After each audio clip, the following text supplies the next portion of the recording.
2년 만에 충격이라. 우리는 더 가난해졌다. 무슨 말일까요? 일단 이 지표를 먼저 한번 보시죠. 2년 간격으로 물가가 얼마나 올랐는지를 나타내주는 지표입니다. 2021년부터 2023년까지 2년 만에 물가 상승률이 8.9%예요. 와, 대단하죠. 1995년, 1996년 2년 만에 9.6%가 오른 이후로 말입니다. 지금 사실상요. 최고치로 올랐습니다. 지금 1990년으로 본다고 하더라도요.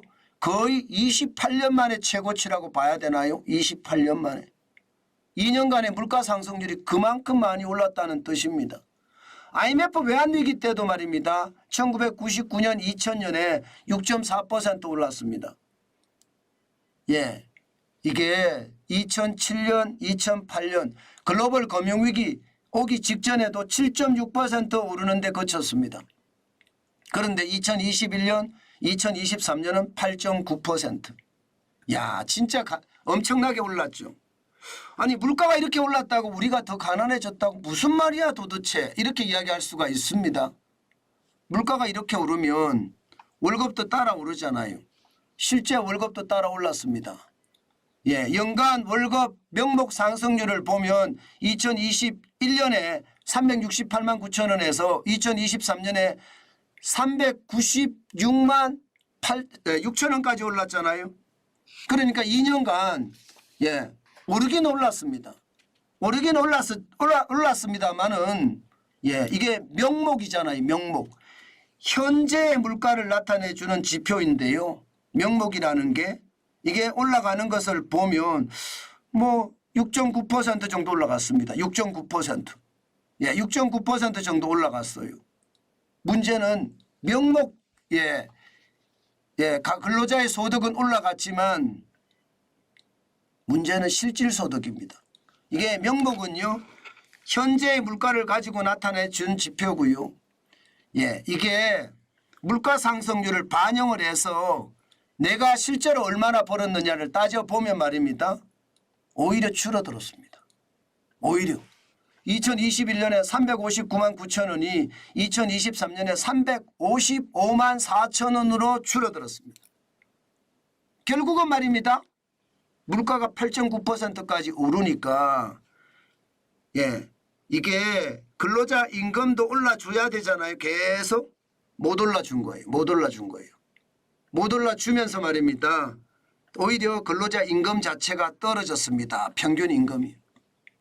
저는 이거 굉장히 충격적이라고 저는 생각을 합니다. 게다가 말입니다.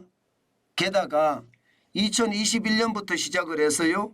2022년, 2023년 2년 연속 근로자 월 평균 실질 임금이 줄어들었습니다. 이거는 우리가 한 번도 경험하지 못한 일입니다. 엄청나게 줄어들었다는 이야기. 2년 동안 근로자 실질 임금이 줄어들었다는 것은 물가 상승률이 그만큼 높았다는 의미잖아요. 저는 이거 우리 국민이 사실상은 더 가난해졌다는 이야기예요. 더 가난해졌다. 이렇게 어떻게 생각하면 저는 이거 굉장히 충격이라고 생각합니다. 미국은 나홀로 성장되는 이유가 말입니다. 물가 올라가는 것보다가 근로자 임금이 올라가는 게 더 많았습니다. 그렇기 때문에 미국은 물가 올라가더라도 근로자 임금이 더 올라가니까 돈을 쓸 수 있고요. 돈을 쓰니까 소비가 늘어나서 경제가 좋아지는 거거든요. 우리는 그렇지를 못해요.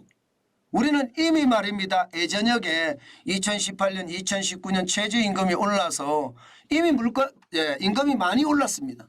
굉장히 많이 올라서 이게 2020년 코로나19가 왔다고 하더라도 물가가 올라가는 만큼 이것을 쉽게 말하면 월급을 올려줄 수가 없었습니다. 그러니까 최악이 되는 거죠. 최악이. 그러니 실질임금이 줄어들 수밖에 없는 게 현실이 돼버린 거예요. 이게 경제정책이 엇박자가 난 거거든요. 그렇다고 윤석열 정부에서 또 최저임금을 많이 올리면서 물가 상승률만큼 올리면서 가느냐. 이것은요. 물가 상승률을 더 부추길 수 있기 때문에 할 수가 없었습니다. 워낙 많은 통화량을 뿌려놔서 돈의 가치가 그만큼 떨어져 있는 상태에서 돈을 더 풀게 되면 물가는 더 올라가고 이게 반작용에 또 반작용이 나오기 때문에 할 수가 없었던 거예요. 그래서 결국은요. 물가는 오르고 임금은 떨어지는 그런 최악의 상황. 우리는 더 가난해졌다 하는 이야기가 현실이 된 거다. 저는 그렇게 봅니다. 실질적으로 말입니다. 실질적으로 우리가 이렇게까지 떨어진 데는요. 많은 사람들은 그렇게 이야기합니다.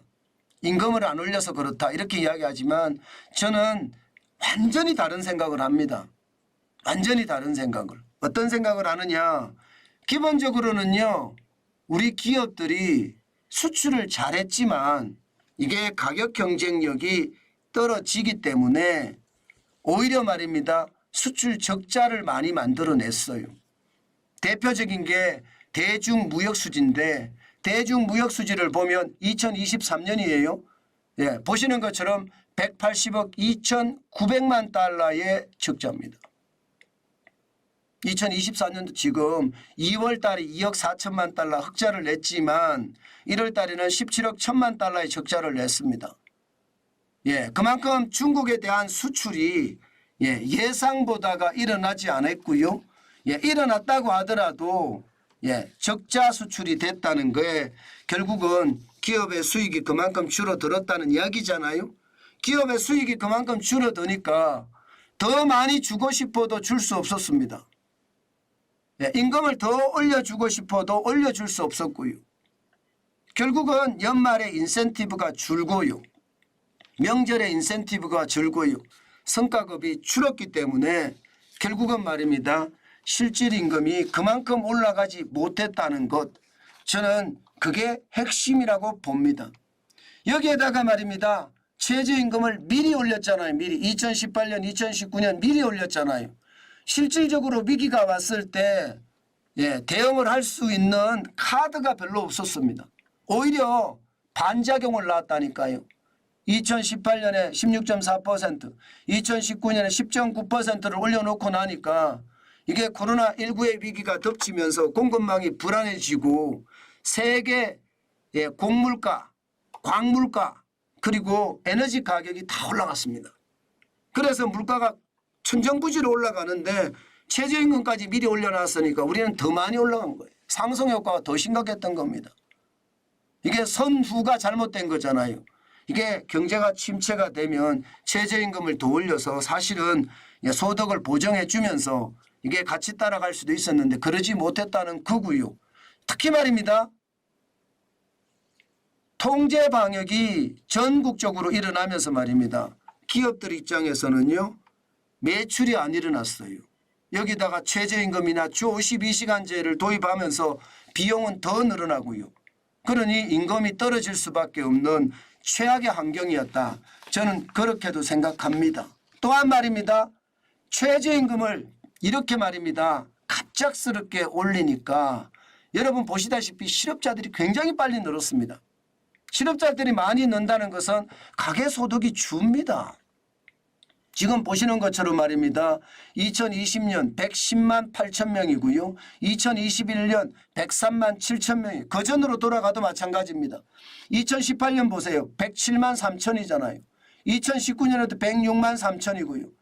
지금 말입니다. 2022년에 83만 3천, 2023년에 78만 7천, 2024년 1월에 107만 2천이라고 이야기하면서 많이 줄어들었다고 이야기하지만 이것도 가짜 지표잖아요. 통계 착시에 의한 지표입니다. 무슨 이야기냐.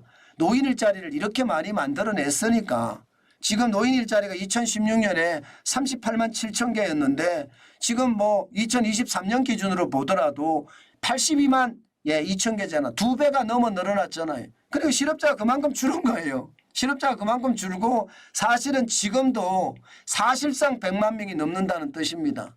그러면 가계소득이 더 많이 줄 수밖에 없겠죠. 저는 예, 우리 가게가 더 가난해졌다. 이거 충분히 동의합니다. 그렇지만 이거 동의는 하는데요. 예, 재빠르게 이게 회복할 수 있는 대안이 있어야 되거든요. 그런데 그 대안이 참 안타깝게도 국회에서 제대로 논의조차 되지 않습니다. 일자리가 더 만들어질 수 있는 거 있잖아요. 최저임금이나 주 52시간제나 중대재해기업처벌법이나 이런 것들이 징벌적으로 매기지 말고요. 좀 완화가 돼야 돼요.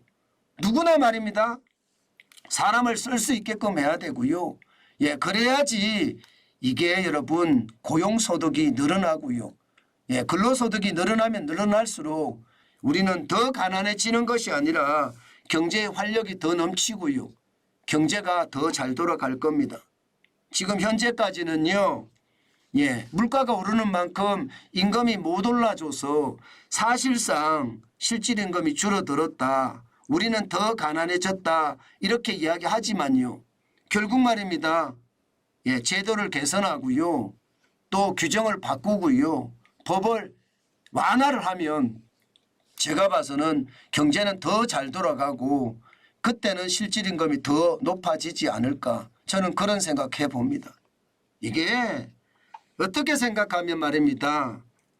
필부들보다도 못한 게 국가 지도자라는 생각이 들어요. 한 치 앞을 내다보지 못하고 단순하게 말입니다. 표만 오면 그냥 제도나 법을 바꾼다는 게 이게 문제의 저는 초점이라고 봅니다. 그만큼 최악의 상태가 점점 벌어지고 있다는 사실 여러분들도 좀 아셨으면 좋겠습니다. 뭐 다 아시겠지만 뭐 저보다 훨씬 많이 아시겠지만 확실하게 우리가 알아야 될 것은요. 경제 우선주의가 대한민국을 저는 만든다. 저는 이렇게 생각합니다.